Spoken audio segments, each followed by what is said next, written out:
نحمدہ و نصلی علی رسولہ الکریم اما بعد فاعوذ باللہ من الشیطان الرجیم بسم اللہ الرحمن الرحیم۔ سامعین اکرام السلام علیکم۔ آج کا میرا موضوع گفتگو ہے عزت کا مدار تقویٰ پر ہے۔ تقویٰ کہتے کس کو ہیں؟ تقویٰ لفظ کے اصلی اور لغوی معنی بچنے کے ہیں۔ شرع اسلام میں گناہوں سے بچنے کے لیے یہ لفظ بولا جاتا ہے۔ اللہ سبحانہ تعالیٰ کے نزدیک تقویٰ اختیار کرنے والے سب سے زیادہ عزت دار ہیں۔ متقی سب سے زیادہ عزت دار ہے۔ یہ تو دنیا کی عزت ہے، جس کے پاس مال و زر ہو لوگ اس کو عزت دیتے ہیں، اس سے جھک کر سلام کرتے ہیں، اس سے ڈرتے ہیں، لیکن اللہ تعالیٰ کے نزدیک عزت دار وہی ہے جو پرہیزگار ہے۔ اللہ تعالیٰ قرآن مجید فرقان حمید میں ارشاد فرماتے ہیں ان اکرمکم عند اللہ اتقاکم۔ اللہ کے نزدیک تم میں سے سب سے زیادہ عزت والا وہ ہے جو سب سے زیادہ ڈرنے والا ہے۔ یہ آیت فتح مکہ کے موقع پر اس وقت نازل ہوئی جب حضرت صلی اللہ علیہ وآلہ وسلم نے حضرت بلال حبشی کو اذان دینے کا حکم دیا تو قریش مکہ جو ابھی تک مسلمان نہیں ہوئے تھے ان میں سے ایک نے کہا اللہ کا شکر ہے میری والد پہلے ہی وفات پا گئی، ان کو یہ روز بد دیکھنا نہیں پڑا۔ حارث بن ہاشم نے کہا کیا محمد کو اس کالے کبے کے سوا کوئی آدمی نہیں ملا تھا جو مسجد الحرام میں اذان دے؟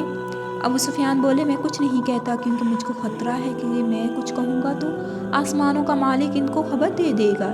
چنانچہ جبرائیل امین تشریف لائے اور حضرت صلی اللہ علیہ وآلہ وسلم کو تمام گفتگو کی اطلاع دی۔ آپ صلی اللہ علیہ وآلہ وسلم نے ان لوگوں کو بلایا اور پوچھا تم کیا کہہ رہے تھے؟ انہوں نے اقرار کر لیا۔ اس پر یہ آیت نازل ہوئی جس میں بتلایا گیا کہ فخر و عزت کی چیز در حقیقت ایمان اور تقویٰ ہے جس سے تم لوگ خالی ہو، اور حضرت بلال آراستہ ہیں اس لیے وہ تم سب سے زیادہ افضل اور اشرف ہیں۔ حضرت ابن عباس رضی اللہ عنہ نے فرمایا دنیا کے لوگوں کے نزدیک عزت مال و دولت کا نام ہے اور اللہ تعالیٰ کے نزدیک تقوی کا۔ حق تعالیٰ نے اگرچہ سب انسانوں کو ایک ہی باپ اور ماں سے پیدا کر کے سب کو بھائی بھائی بنا دیا ہے مگر پھر اس کی تقسیم مختلف قوموں اور قبیلوں میں فرمائی۔ اس میں بھی حکمت یہ تھی کہ لوگوں کا تعارف اور شناخت آسان ہو سکے۔ قومیں اور قبیلے تو صرف انسان کی پہچان کے لیے، آدمی اپنے آپ کو بڑا اور دوسرے کو حقیر سمجھتا ہے۔ اس کو بتا دیجیے کہ اصل میں انسان کا بڑا یا چھوٹا ہونا، معزز یا حقیر ہونا ذات پات اور خاندان و نسب سے نہیں تعلق رکھتا، بلکہ جو شخص جس قدر نیک خصلت اور پرہیزگار ہوگا اسی قدر اللہ سبحانہ تعالیٰ کے ہاں وہ معزز اور مکرم ہوگا۔ نسب کی حقیقت تو یہ ہے کہ سارے آدمی ایک ہی مرد اور ایک ہی عورت یعنی آدم اور حوا کی اولاد ہیں۔ یہ قومیں، یہ قبیلے صرف تعارف اور شناخت کے لیے ہیں۔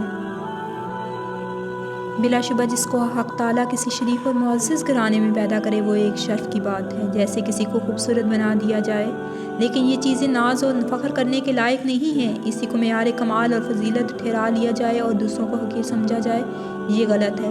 ہاں، اللہ سبحانہ تعالیٰ نے آپ کو جو نعمتیں دی ہیں ان کا شکر ادا کیجیے اور تقویٰ اختیار کیجیے، کیونکہ اللہ تعالیٰ کے نزدیک عزت دار وہی ہے جو تقوی والا ہے، پرہیزگار ہے۔ قومیں اور قبیلے تو اللہ سبحانہ تعالیٰ نے صرف پہچان کے لیے بنائے ہیں۔ اللہ سبحانہ تعالیٰ ہمیں ہدایت دے اور سیدھے راستے پر چلنے کی توفیق عطا فرمائے۔ اس کے ساتھ مجھے اجازت دیجیے۔ وما علینا الا البلاغ۔